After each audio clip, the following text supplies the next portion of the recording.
नमस्कार, मैं पंकज प्रसून। दोस्तों, आप में से किसी ने नेट ग्रिड का नाम सुना है?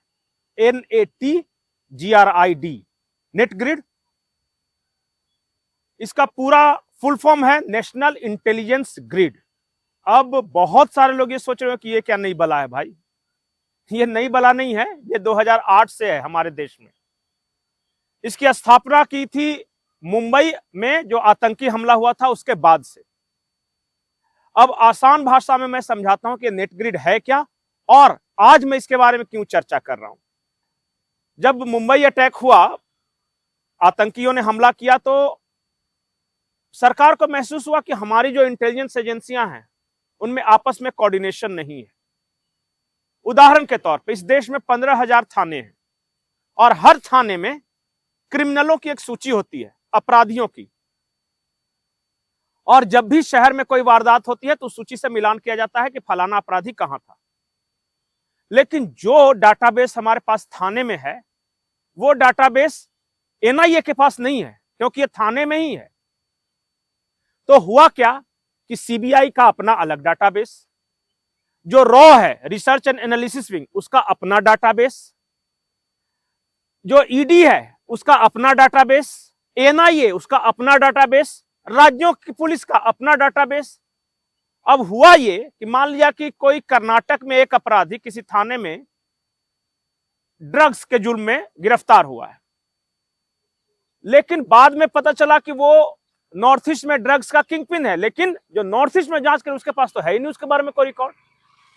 तो 2008 के मुंबई हमलों के बाद एक नेशनल इंटेलिजेंस ग्रिड बनाया गया जिसमें 11 एजेंसियों के डाटाबेस एक साथ इंटीग्रेट किए गए, जिनमें से जिसका मैंने नाम लिया, रॉ भी थी, CBI भी था, NIA भी था, नारकोटिक्स ब्यूरो था, उसके बाद ED था, इन्फोर्समेंट डायरेक्टरेट था, फाइनेंशियल इंटेलिजेंस यूनिट था, सारा मतलब 11। और इन सब का डाटाबेस मिला के एक बनाया गया नेशनल इंटेलिजेंस ग्रिड। अब देश में कहीं भी कुछ भी हो, कंप्यूटर पे क्लिक कीजिए और अचानक उसका नाम आ जाएगा उस अपराधी का। अब आप सोच रहे हो कि मैं ये खबर क्यों बता रहा हूं, इतना ज्ञान क्यों दे रहा हूं नेट ग्रिड के बारे में। तो खबर यह है कि पहले सिर्फ अपराधियों की इसमें सूची हुआ करती थी, या जिसका पुलिस में कहीं कोई रिकॉर्ड है या गलत काम में पकड़ा गया है। अब एक बड़ा डाटाबेस सेंटर बनाया जा रहा है बेंगलुरु में, और अमित शाह ने पिछले महीने इसकी शुरुआत की। और इसमें क्या है कि भारत के जो भी नागरिक हैं सबके बारे में जानकारी। अब पूछेगा कि सरकार जानकारी कहां से लेगी सबके बारे में? कोई सर्वे वर्वे होने वाला है क्या? नहीं। आपका आधार कार्ड है, उसमें आपने थंब लगाया है, आपकी आंखों का रेटिना है आधार कार्ड बनवाते वक्त, बस सरकार का काम हो गया। अब कोई भी वारदात कहीं भी होता है तो वहां पे अगर मान लिया कि कोई उदाहरण के तौर पे कहीं फिंगरप्रिंट मिल गया, अब पूरे देश के नागरिकों का फिंगरप्रिंट से उसे तुरंत मैच करके देखा जाए कि किसका है ये फिंगरप्रिंट, क्योंकि आधार बनवाते वक्त आपने दिया है। और पता चल जाएगा कि पंकज प्रसून वारदात के समय पे वहां पे मौजूद था, भले ही आपका पास्ट रिकॉर्ड कितना भी क्लीन हो। लेकिन अगर आपने पहली बार भी अपराध किया है तो पकड़ना आसान हो जाएगा। और यही है नेशनल इंटेलिजेंस ग्रिड, जिसे अपग्रेड किया जा रहा है। अब विरोधी इस पर सवाल उठा रहे हैं और विरोधी कह रहे हैं कि यह तो प्राइवेसी में दखल है, भारत के हर नागरिकों की हर जानकारी सरकार के पास होगी, यह तो बुरी बात है।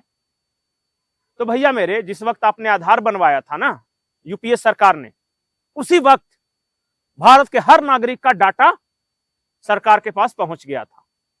और जिस वक्त आपने पैन कार्ड को आधार कार्ड से इंटीग्रेट करवाया था, उस वक्त सारे फाइनेंशियल ट्रांजैक्शन की जानकारी थी देश के हर नागरिक के पास। जिसके पास भी आधार और पैन कार्ड है उसका पूरा डाटा मौजूद है, कहां से पैसे उसके पास आए, कितने पैसे आए, कितना ट्रांजैक्शन किया, सब सरकारों को पता है। तो बच नहीं सकते। आखिरी और महत्वपूर्ण बात इस नेट ग्रिड के बारे में, ये नेशनल इंटेलिजेंस ग्रिड का कांग्रेस अपोज कर ही नहीं सकती, क्योंकि नेट ग्रिड बनाने की शुरुआत कांग्रेस ने की थी 2008 में।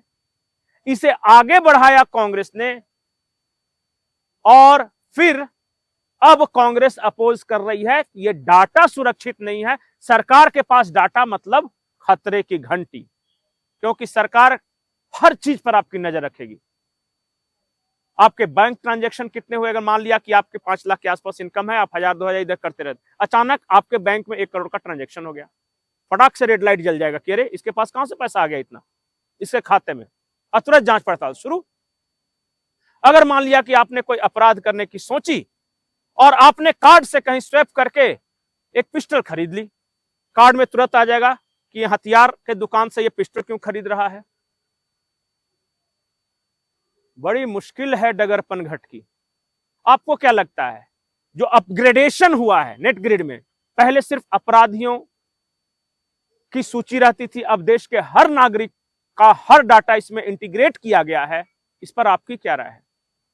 डाटा ब्रीच वो तो कई प्राइवेट कंपनियां भी कर रही है। जिस वक्त आपने जियो का सिम लिया होगा, आधार कार्ड जमा करके उनके पास आपका डाटा पहुंच गया होगा।